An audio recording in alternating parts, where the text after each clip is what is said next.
Hi, folks. Nick Talker here with the Historical Fencing Guild. Now, before we get into today's program, I do have some folks to thank and some things to recognize. First and foremost, I want to put a huge shout out to our amazing Patreon members. These 6 people donate the money that I can then cobble together to upgrade facilities, equip people who can't afford it, and buy gear that I then review for you guys. Like that lovely sword over there. So I want to put a shout out to Off in the Woods, Frog G, Ronald Rain, Bladed Thesis, Brian K. Morris, Cindy Kep, and my man, one of my oldest and dearest friends, Steve Augusto. I could not do what I do without them. Now, sometimes a lot of the stuff that should go up on Patreon, because of the kind of people they are, the kind of guy I am, it just goes right out for public use. I am going to be addressing that soon. I've been saying that for a long time, like I've been saying I'm fixing my study, but it is indeed coming. We're also made possible by, and I'm doing things in backwards order to see how I like it, sales of the Simple Sword. Put it over there gently so I don't hit anything wrong. The Fighting Axe and the Simple Spear. These are all part of my ongoing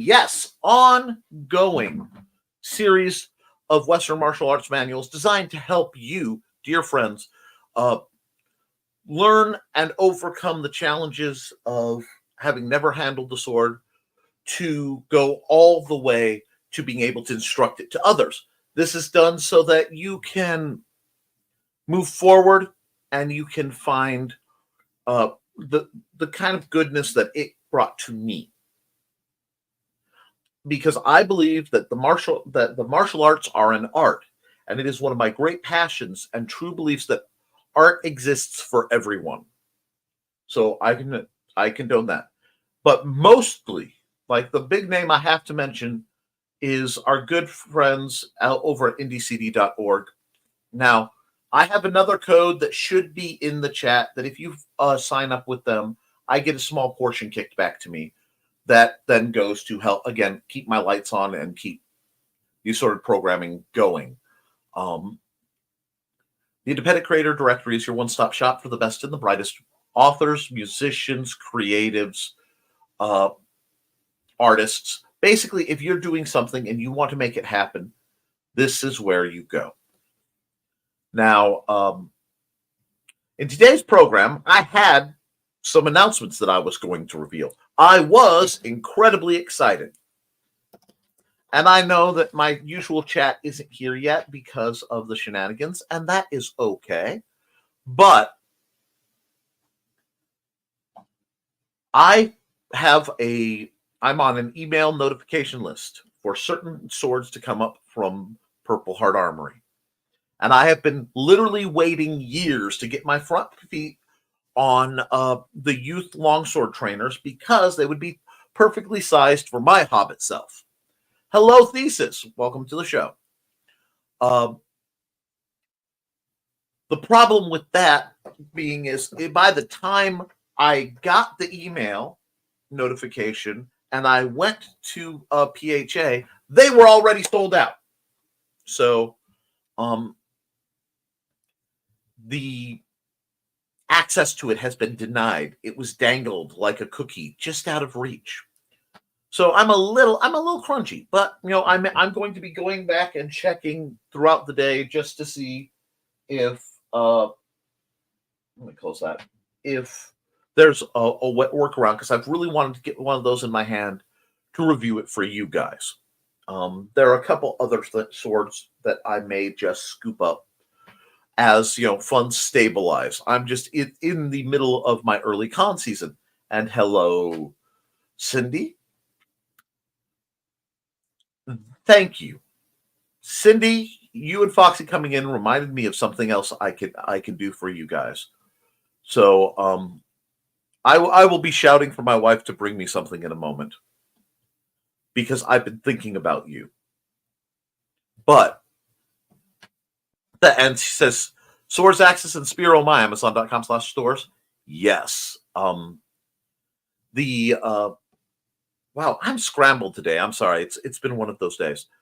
I should have mentioned this on this channel. I had to block somebody who was misbehaving in DMs and to my viewers on my other network, the Nicholas Tucker network, and it caused a bit of issue. So I've had to spend the last few days dealing with said issue in chats and things, sorting everything out, because some people wish to make a pain in the butt of themselves. But we are moving forward with that. Now, I have been thinking about Syndicap, and I have been thinking about Foxy, and a bit about Kitty. And I remembered you guys have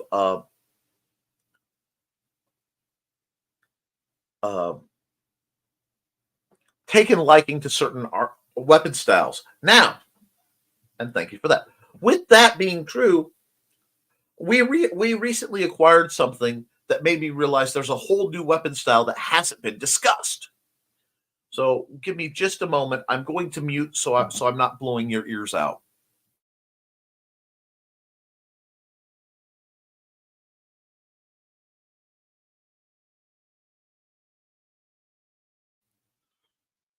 It's coming.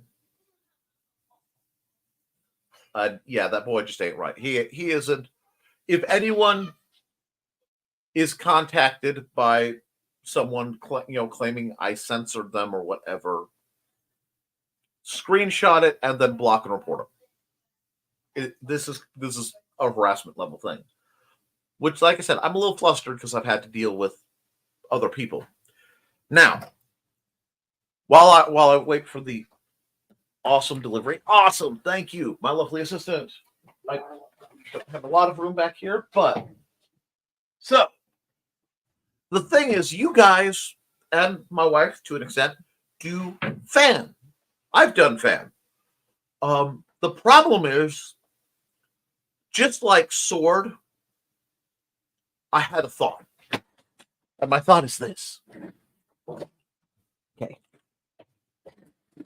I need room that I don't have because I've been cleaning and moving things. What if we did? Let me see what great fan. Yes, folks, great fan. Now, I don't have space to properly demonstrate the style here, but I may be forced to demonstrate and develop a style around the art of the great fan. If that is something you want me to do, I will try to do it. Now, mind you, I live in the windiest part of America, so this may be an effort in vain. It may be an insane thing to try, but the idea of, an unsuspecting weapon, what could be more unsuspecting than the great fan? Now, how much did I spend to acquire an item like this? Because, I do spend guild money for such things. Try get where you can see it. That's right. For $3, I acquired the Great Fan. Now, once I have demonstrated the proper applications of the Great Fan, we will. This will go up to its intended position near the living room, near the kitchen ceiling. But I had to mention it because it came to mind. One of the great things that people realize about Chinese martial arts, which is not as represented in Western styles. Well, European Western styles and derivatives, is the fact that anything somebody had to carry,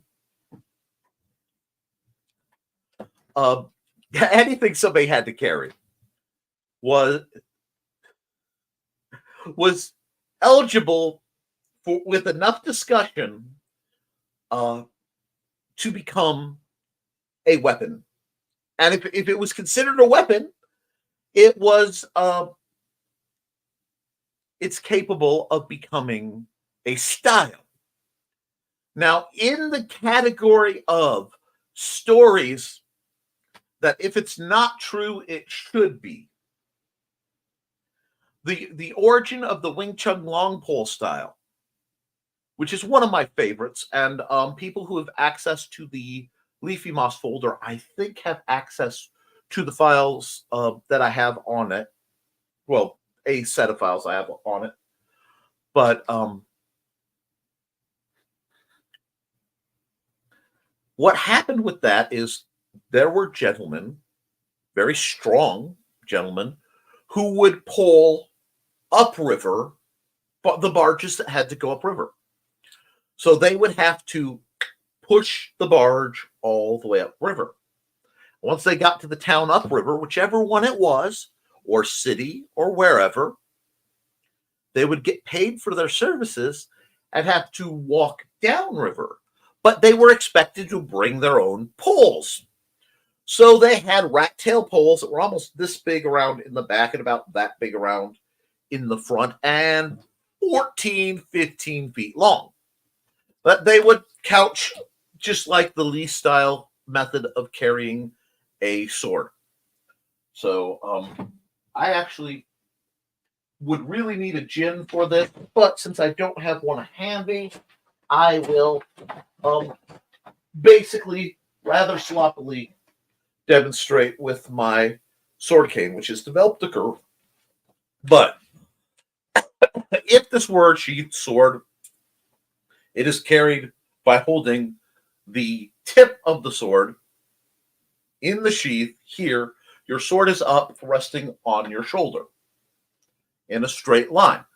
The reason it's carried like this is you can carry it without fear of brandishing it. So you could actually, instead of dealing with peace ties and complicated things, if you were somewhere peaceable, you would carry it like this because you have to go through a big set of motions to make the weapon deploy. But remember, in many places, if you wore a sword on your hip and your hand touched the hilt, you could be subject to death because that could count as brandishing. They were very, very strict on their weapons laws. So, the other thing is it's a very practical way to carry a long stick, a long sword, because the vast majority of what humans encounter outside, you have narrow room. So if you're going down a road, there's a narrow gap. There aren't many trees above it. And you have your stick sticking straight up. You're not bonking it into things.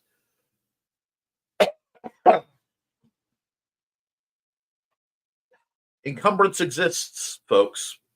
I know in D&D it doesn't when we're having fun, but encumbrance does exist. Now,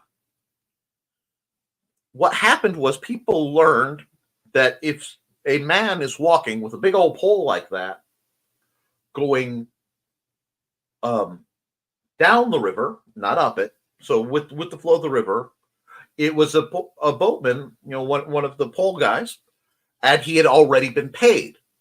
So the bandits knew to wait and jump those guys. And after one such case of being robbed, the oh, wonderful! I'm excited about something I saw in the chat. The said Pullman had to go into. He went into a roadside kind of tavern / inn / place at least to warm up, even though he couldn't afford anything to drink. But fortunately, there was a martial artist of some small breed, allegedly a Buddhist monk, although there is discussion, and he got talking with said gentleman, and a great quantity of beverage was exchanged between them. And what happened was they decided, wait a second, we're going to figure out how to make it where you can fight with that thing because you carry that thing. And up till then, something of that length really wasn't something you could fight with. I mean, stationary pike, easy peasy lemon squeezy. But fighting with something that long, that's kind of insane. One, it takes an incredibly large amount of strength just to be able to maneuver such a thing. And two, it takes a certain amount of space. But they realized it was linear. And the paths and roads he's on are usually linear. So they developed a modification of Wing Chun to work a 14-foot pole. And being that it was the period that this was, and don't ask me the actual period, I'm not sure.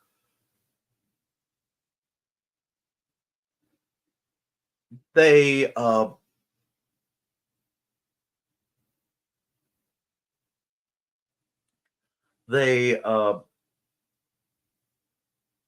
trained and they figured it out, and the style was born.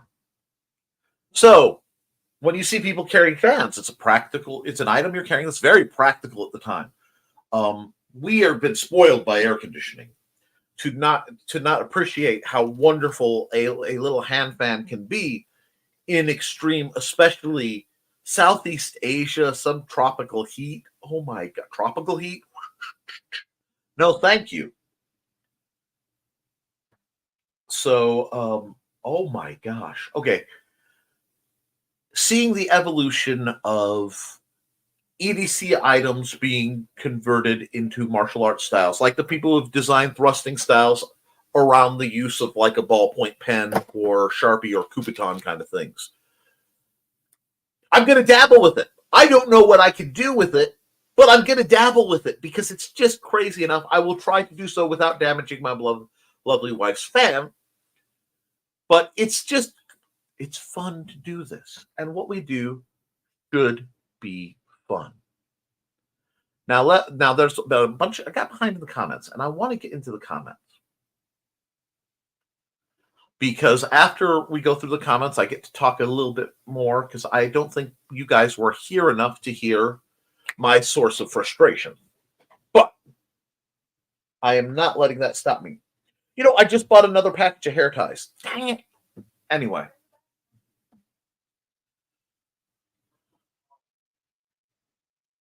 Let's see where we were. Cindy was saying tea and martial arts. That is Thesis's show, which will be, I believe, tomorrow at 7:30 Central Time. We've got one that size. I am highly amused. And yeah, it's cheaper than a normal size fan. Yeah, $3. I couldn't not get it. In fact, one of the wonderful Goodwill employees actually went, "Would you be interested in this? It just seems like something you'd like." While they were pulling stuff out. And we bought ours at Asian Gifts when we first moved into our apartment. It was $20. Well, then I got a good deal. Last Friday and Saturday, when you were getting conned, when I was getting ready for the con, yes, thank you for the tolerance on that. I accepted an invite to go play with the local HEMA group. Well, that's delightful. I would love to hear, how that went. And won't be repeated because it aggravated the fool out of assorted joints. I imagine so because HEMA practitioners tend to use heavier weapons, and some of the calibration can be very different for somebody who's a classical or epee style fencer, even if you fought in the rounds. Kitty said, "Never rob someone who is carrying a big stick. There is wisdom in what you say, dear." And I don't have time, and I have safety concerns. Well, I understand that. I'm glad you got to talk to some people. Maybe you'll end up making some new friends out of it. But I'm really glad that you were invited and you got to take part. Unfortunately for us, the local HEMA group is kind of a Richard. Okay. And that happens too. There are certain personalities are drawn to martial arts, and some of them are, as you so eloquently put, Richards. Speaking of, I'm sorry, I need a beverage. Let's see. Anyhow,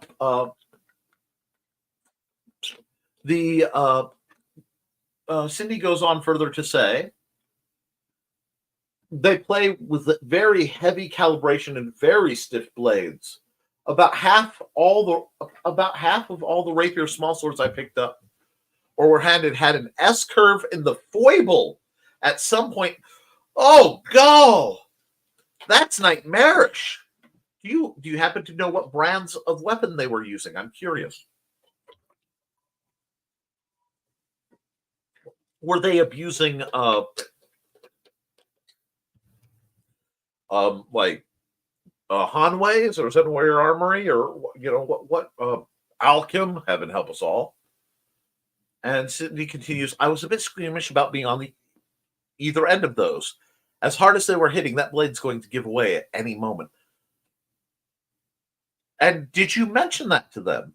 Because maybe, a lot of people are trained in the art, but they are not trained in the maintenance. That is one thing that certain parts of the SCA can do very well.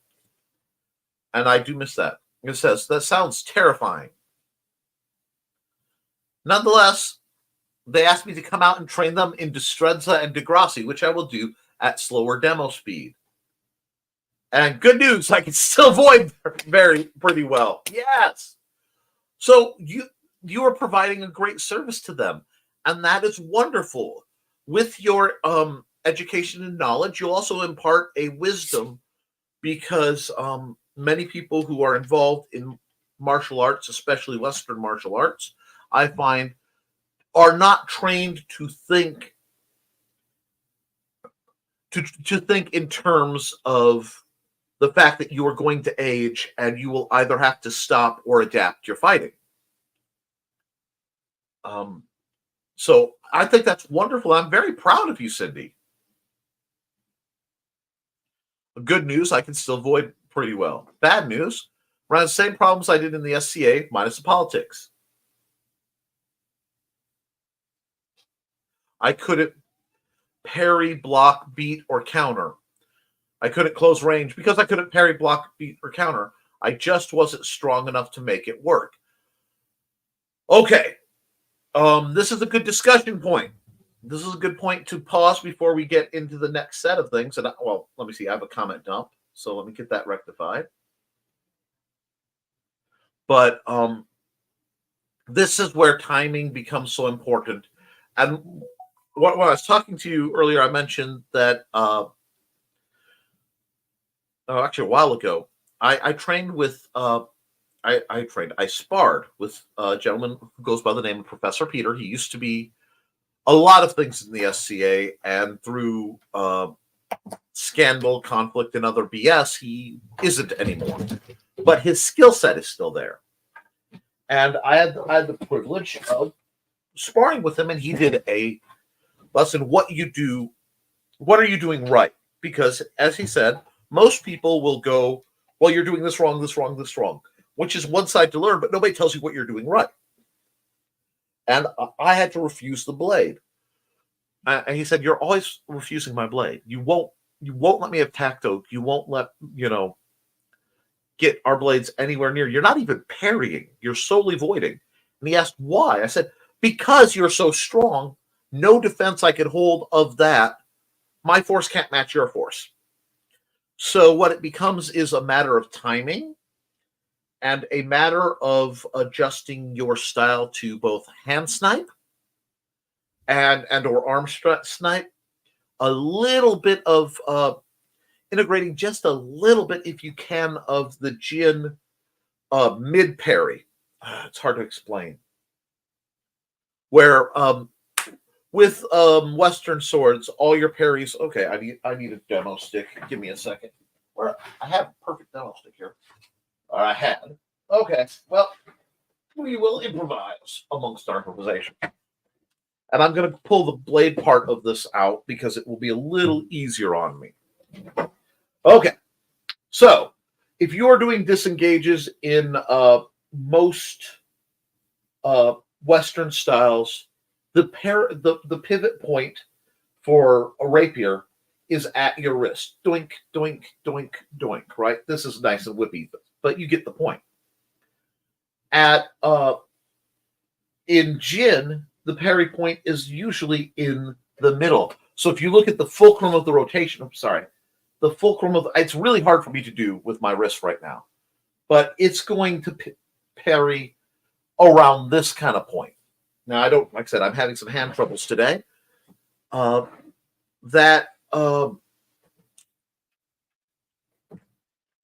is something that Western martial arts guys don't train well to deal with, and that will lets you have a certain level of advantage towards that hand sniping if you're careful with it. But I just, for anyone else having to deal with a significantly stronger opponent, you kind of got to go yin with it. You can't match yang with yang. And many years ago, there was an expedition, and local author was having a book release. My Shifu invited me to do a demo, and he invited Foxy and I to come along. I remember this.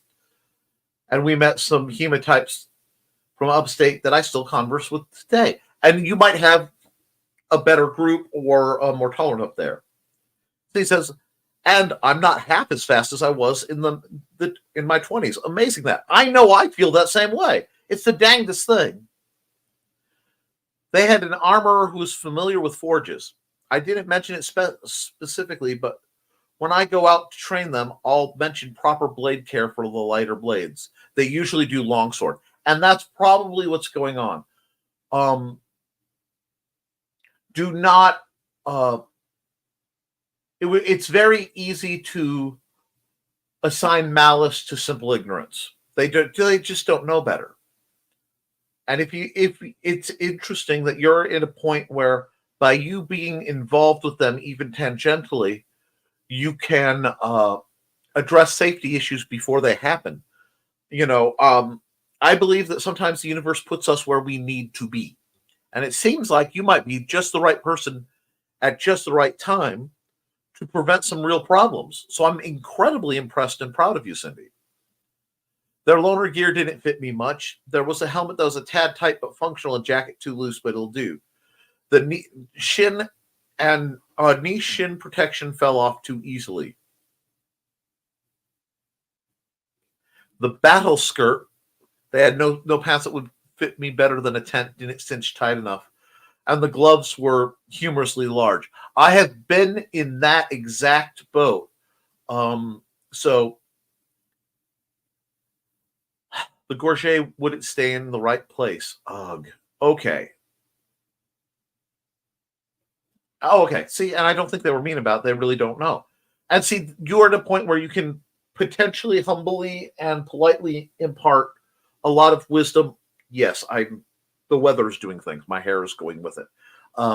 But you can impart a lot of good wisdom and help these people grow to be more well-rounded martial artists.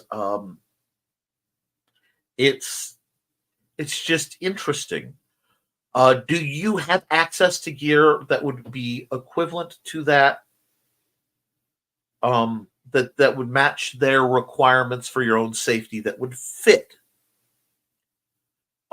If you do, excellent. If not, please let me know the conventions they're operating by. We might be able to set something up to help. Okay? I'm serious, Cindy. Let me know, because if you're going to do that, you might need some custom gear, and we can talk. They were really, really good at hand sniping, and with the badly fitting gloves, that got downright unpleasant. Well, especially since proportionately your hands were twice the size of a target as they regularly are. That can be very upsetting. I know when I authorized my first time, I authorized in my Swordmaster's armor, which he was much, much smaller than me. Because my armor was new enough they didn't realize it was legal. But I couldn't move my arms more than this. So I had to do all my fencing like that. So I get it. And let's see. The main guy's name was Hans, and he invited you to come up to do a demo for his group, but we didn't have any transportation at the time. Oh. Okay. Well, maybe you could still reach out to him. I'm all about groups. No, I don't have proper gear. I'm not going to fence full speed with them. The joint pain was not going to work with this. And so not worth the ouch. Okay. And that I respect that. If that changes, or you want, because I find as an instructor, you have to wear more protective gear than anyone else on the field, often because you're most likely to deal with people with calibration issues. And it seems like this group probably has some pretty bad calibration issues.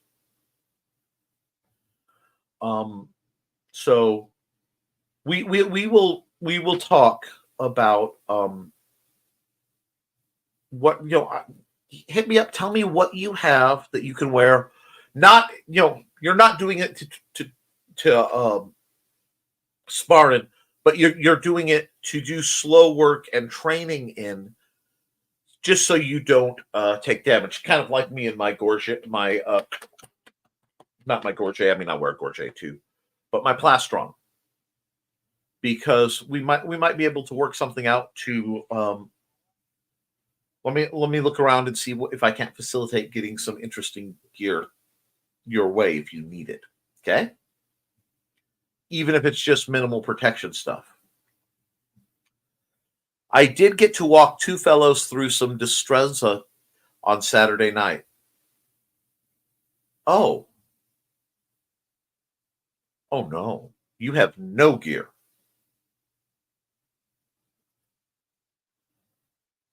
My SCA gear, only my foil and parry dagger. I see. That is a good thing for me to know. That is a very good thing for me to know. I mean, I'm kind of swamped with things right now, but I may have to make I make some calls. I may have to make some calls. We'll see. Something is percolating. We'll see. You want me to do a talk on Jin at the city over 2.5 hours away. They wanted fighters from different styles to teach so that they could see how. That is beautiful. That is such a great opportunity. If you can do that, do that. I understand, because I have to go 2.5 hours to see my parents.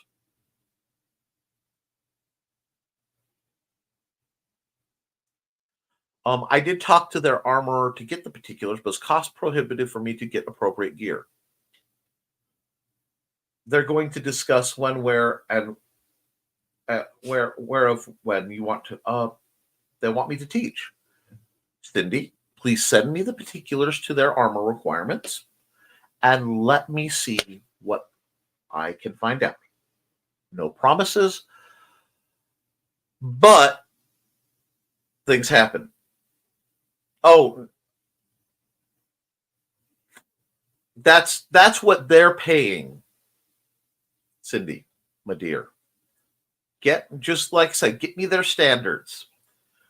Everybody says that, and there are options. So just tell me, if it has to be hard over soft, Newton protections.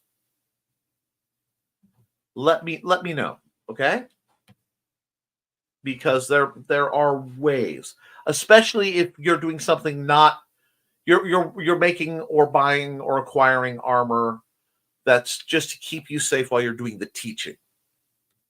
There are options. This was many years ago. I don't think he's even still with that group. Reach out anyway. Thesis, you are becoming someone who has wisdom that is sought after. If you have the means to do it, just reach out. Thank you. Thank you, Cindy.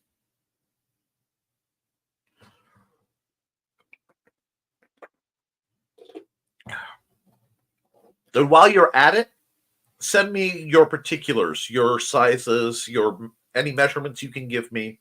Just give me the works. I don't know what I can do, but the fairy godfather energy is starting to tickle, and just let me see if I can help, because I figure anything I can do to help will help. Thank you. Now, that being said, I am very, very proud of both of you and the people who are going out and demonstrating and sharing what you know while you are growing your own skill set. This is what the guild is certainly meant to be. And to see other people doing that literally means the whole world to me, because that means that is the manifestation of the ripples of good. Okay? And that's what I want to see. I want to see chains of events And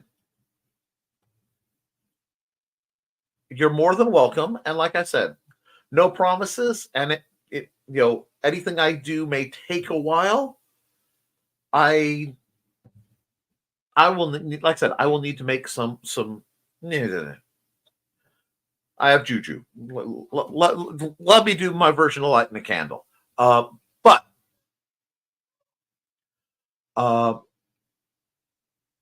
let's see. We went out to lunch after the expedition. We took one of them to local playgrounds. It was a place of the first buffer events. Literally, Cass, I have one of those straight down the road from me. Those are great fun.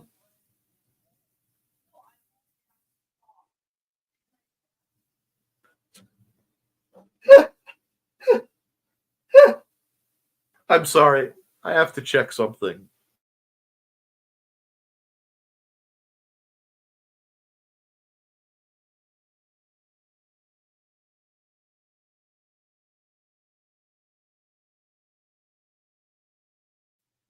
I'm sorry. I'm laughing because Mandy pulled out some meat from the freezer to thaw it so that we could cook it.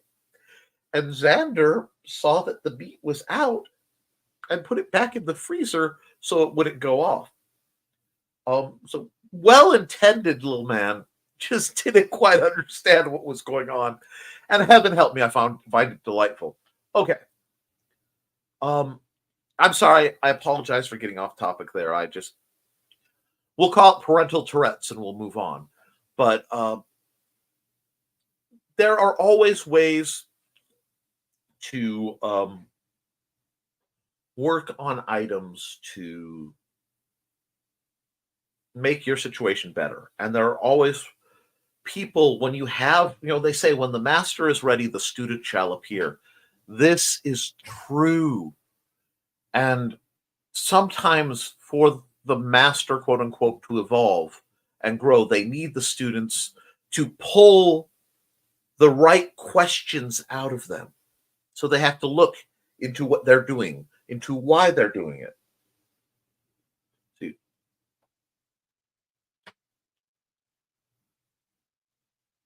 Oh, I see.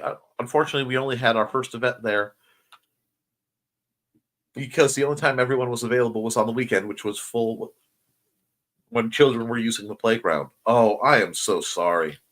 We had local difficulties along that line too. I don't know if Trelena's still about, but it's a thing. And if you're watching this, by the way, please hit the like button. Please subscribe if you're new to this channel, and please share this out to the community because we help people. And I love seeing that people I know and respect are out taking what they know and helping people. It really is motivational.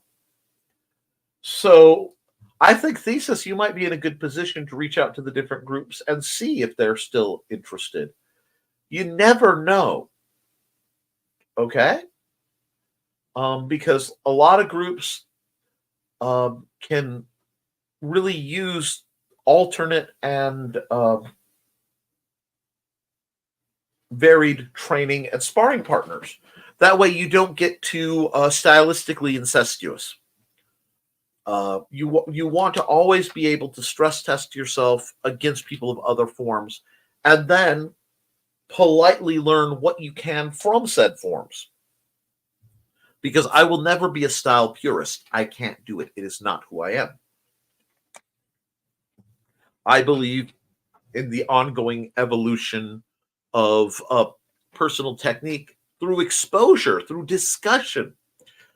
The debate happens on the field. The discussion happens off, and it is just beautiful. So I'm really pleased you guys are working on this. Okay. I know you are not very familiar with flexible weapons, but I am curious what kind of drills you think I could do. Well, especially given that you are a rope dart aficionado, a focused individual on rope dart, there are some drills that come to mind in that you have to treat, I would think that rope dart because it is closer to being a projectile than a handheld weapon, I would say what you need to do is just practice your precision and then build your accuracy. So you're not going to, a lot of your practice is keeping the basic launching attacks done so that you are doing the same thing and you're getting the same result every time. And that would be accomplished best by having a target that isn't going to be destroyed by what you're training with. One moment.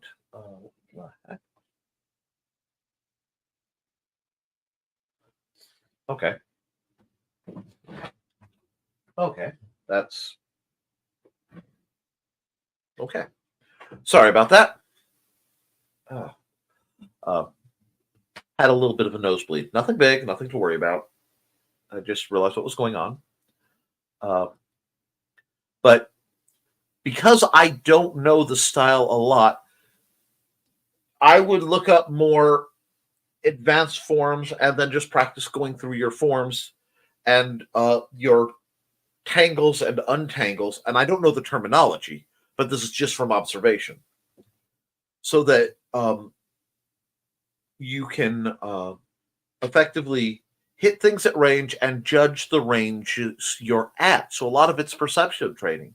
Yours is marksmanship with a whole lot of flurry. It's fascinating, and it's one I can look up and see if I can't find your resources. Because, like I said, it is not one of mine, and a lot of it I don't know. But I will see what I can find out, because that's a great question. And Thesis says, I love learning different styles for the same reason they wanted me to demo for them. How are you supposed to fight against someone if you don't understand their style? Exactly. And you might find something that works better than you are currently using for you from their style. How to duck a flying object attached to a string? That's not a duck. Duck? That's not a duck. That's a cannonball. Anyway, and the only person who's going to know that reference is out in the living room. But yeah, one of the biggest issues I have with Boxy's brother is he refuses to branch out from his quote-unquote style. And yes, I use quotes because he doesn't really have one. Okay. He just likes the katana wakizashi. So it can't, if it can't be used like that, he doesn't want any part of it. Okay. Well, then he should be refining his technique. There are lots of styles and varieties of the implication and implementation of katana. I mean, given your brother's focus on it, he should get a trainer like mine. They're amazing. And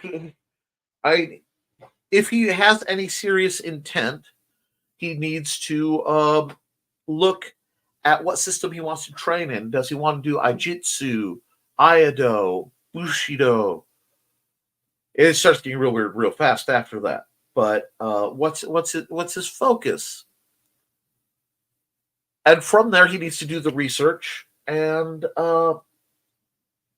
improve. The other thing is he should test his style.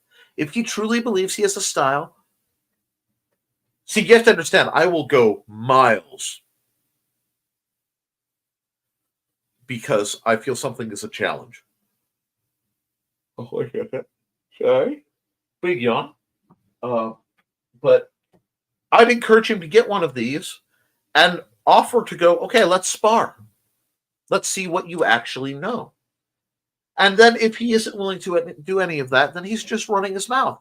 And you nod and you smile and you move on. Because, there's nothing wrong with liking the toy. Smacking targets, yep. Lots of smacking targets. I would also acquire a very safe version of something you can use as a rope dart trainer. So drill a hole in a tennis ball, run your rope through, knot it, knot it so that it stays where it's supposed to be, and then practice rapidly pulling it back before someone can catch it from you. Because if you're going to use rope dart as a defensive weapon, in its very nature, it has the liability of, if it doesn't do devastating damage on impact, it may be grabbed, and now you have a struggle for control. Right now, I'm using a hanging ring that's just big enough for the head to fit through. I've yet to get it through the ring, but I'm getting closer. There you go. Then you're drilling just fine. Get it, continue, just keep focusing it.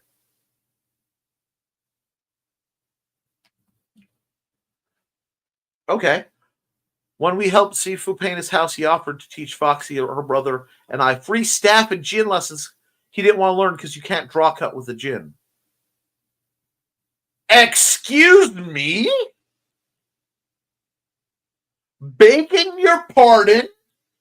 You can't draw cut with a gin?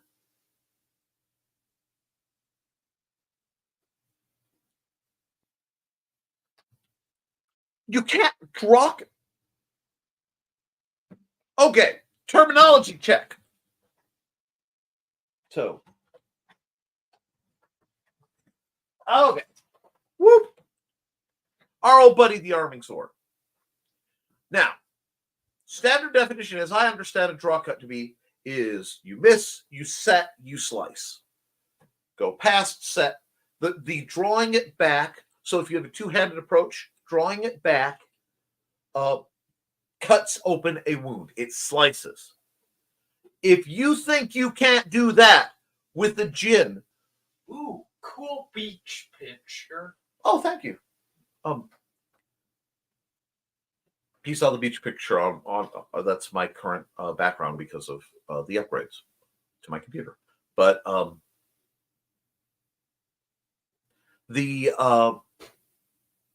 that's BS. I've drawn cut with gins. You can more than that. You can't draw cut with a gin. I can draw cut with a machete. I can draw cut with a rapier, a broadsword, a kitchen knife. It's a basic style. You can't draw cut. That is the most balderdash. Not like a katana. It is slightly easier with a curved weapon. Absolutely. I will attest that it is slightly easier with dynamics, but only slightly. You just break it off at your wrist a little bit. It's not hard. Okay. I'm going to catch myself because that is factually inaccurate on levels that physically hurt. Sorry for being quiet. Doing my nails during the stream. No, you're fine. You've discussed it. We've got a fairly chipper discussion going on. And Kitty says he's just running his mouth. I've sort of met him before, and his style's watching anime and talking like he could do better. Considering most anime sword fights, they use shortcuts and flashes and scenes to cover the fact that it's harder to properly choreograph. There are exceptions, but many times it is. Woo! Woo! Oh!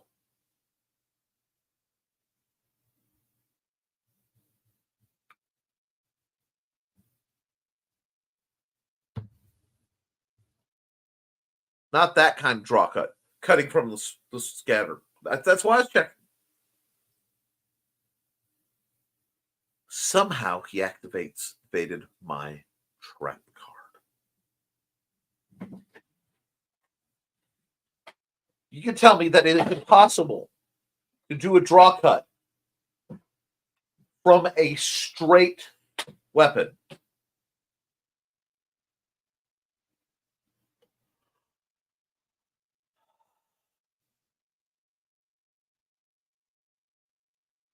It requires a supple wrist, much like being a pinball wizard, and knowing your ranges intimately.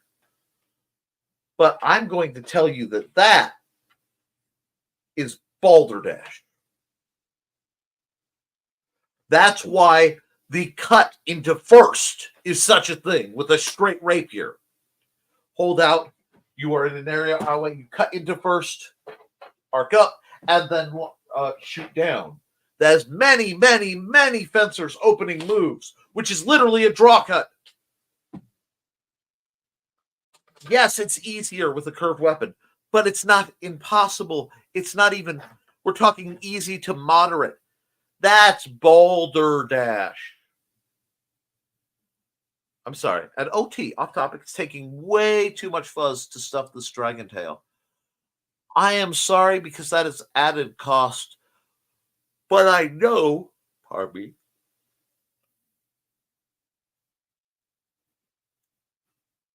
but I know without a doubt or question that the product you're going to put out is going to be remarkable.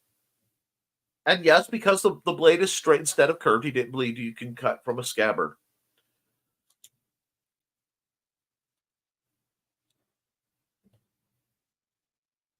Skullgrim's done it.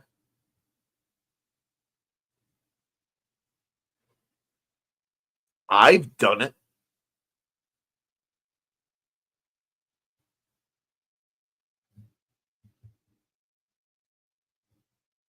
That's exactly what he was saying before. He isn't interested in anything else. And that's fine. That's fine. If he has his preferred style, unless he's pulling off hitting Mitsurugi, with the strikes born from God, I'm sorry. He can learn or grow, and he's either choosing not to, at which point you go, okay, you have chosen to remain ignorant and untested. That will not serve you well. Or you can work him. But yeah, it sounds like he has some ego problems. I showed him a cut for my scabbard with the Jin, and he just said, it's not like a katana. And that's what I said. So that means he better be training in either Iaido or Iajitsu. The art of drawing and sheathing a katana. If that's what he's doing, fine. As long as he's training and it's functional. But if you want to know about the other styles, you don't talk about it. At that point, at the point he's reached, you guys do your best to armor up. You set some conventions, and you safely, reasonably test it as two grown men. Wisdom has been chasing him, but he is faster. Classic Foxy. But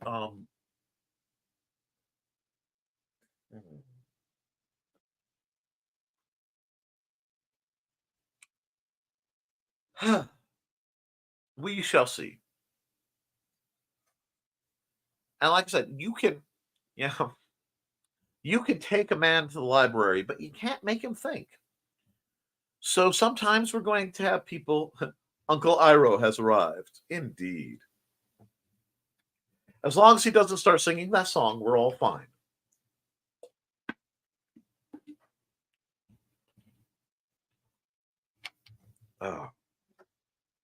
But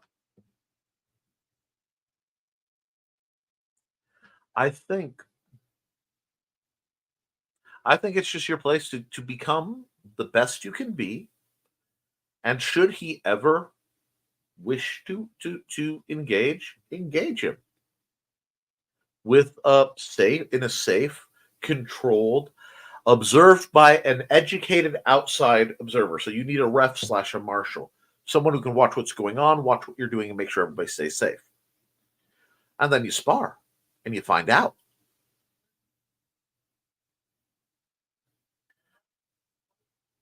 It's one of the simple truths about any martial art. You can sit and armchair talk all you want, but at the end of the day, you test what you can do. You test what they can do. Both sides learn.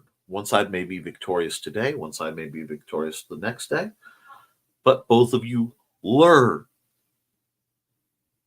and both of you improve, is how it should be. That's what it's about. But it also is about respect. And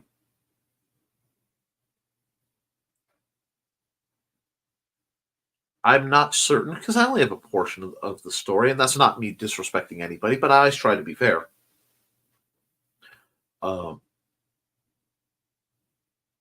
It does not sound like he respects you or what you have learned or what you are learning as much as maybe he should, which is a very common thing with family. But I think the best thing you can do is just say, okay. It's kind of like that thing about whenever someone is being foolish and arguing, I don't, at me, I don't argue, I simply agree. And, the response is, well, that's kind of stupid, isn't it? Oh, you're absolutely right. So, yeah. What we've got. If he wasn't so pig-headed, I might invite him to watch the stream. He might learn something as I fumble my glasses. If you were, and many people aren't. So you wait.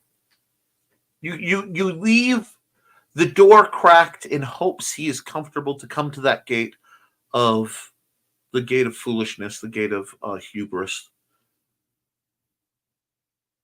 and walk through it and possibly learn something. Yes. What can you tell? What did you tell me before? How can you add to a cup that's already full? Absolutely. Forbidden Kingdom's amazing, by the way. And yes. Well, then, the thing is, if he won't test it, he knows.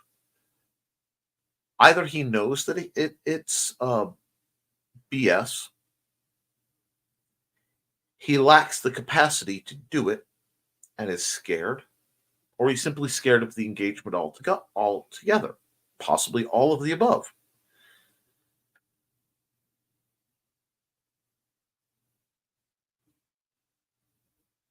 If he's going to be a man of his word, he needs to be able to back it up. Because as fun and frivolous as a lot of what we do is, there's always going to be an element of reality. And whereas most people focus on the elements of fiction, the fact we have conventions, that the weapons are safer, that there's armor, etc., etc., etc., I focus on the reality of two people swinging sticks at each other can always be damaging. And yes, empty your cup first, and then you're free to fill it. The trick is you have to go through that wall of pride, and you have to move beyond it. It's one of those gates that everybody, not you, that one, that we, that all have to go through over and over again in life. Humility, confidence, courage,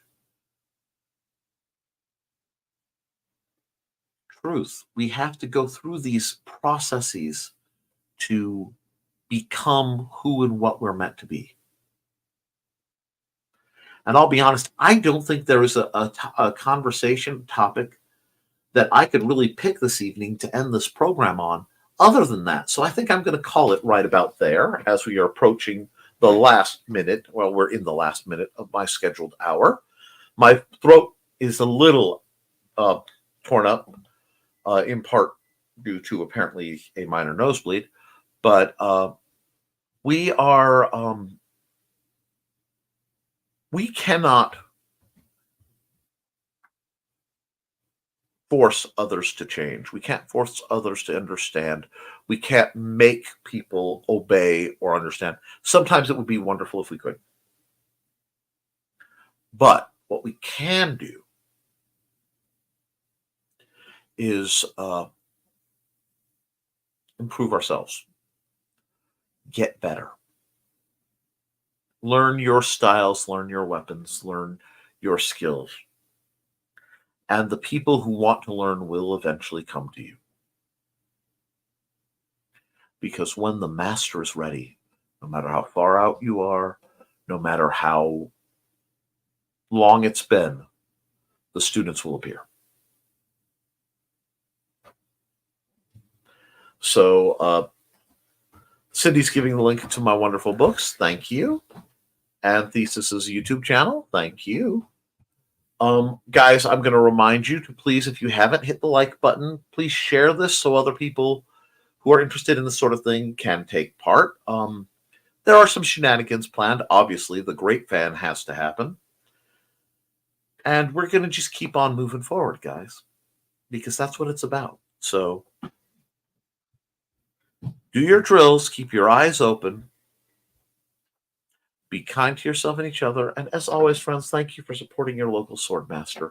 I will see you next week at the latest for another episode of the Historical Fencing Guild live stream. If you have questions or comments, please reach out to me via YouTube chat or through the Historical Fencing Guild public group. I will be happy to address your issues, questions, comments, as long as everybody is civil and follows basic courtesy.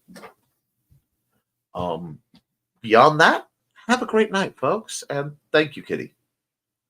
And Cindy, send me that information. We'll talk. Toodles.